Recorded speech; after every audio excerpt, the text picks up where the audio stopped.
In this guide, I'm going to show you how to fix correct this card info or try another card on Google Play. Intro. First things first, go ahead and open up the Google Play Store, tap your profile picture, and then go to the Payments and Subscriptions tab.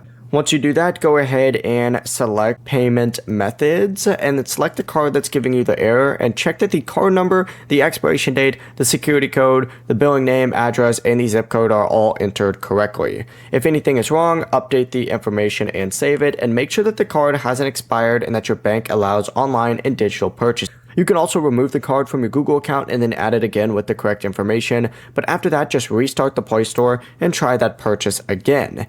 If the same message still appears, choose a different payment method during checkout, and if the card works elsewhere but still doesn't work on Google Play, contact your bank or your Google Play support to check whether the payment is currently being blocked. Before you do leave, make sure to like the video and subscribe to the channel with all notifications on. It really does help with the channel and it lets us know that you want more content like this. We'd greatly appreciate it. And if at any point throughout this guide you did have any questions, just ask them down in the comment section below and we can help you out further. I'm going to be doing my best to reply to every single comment down there. Peace.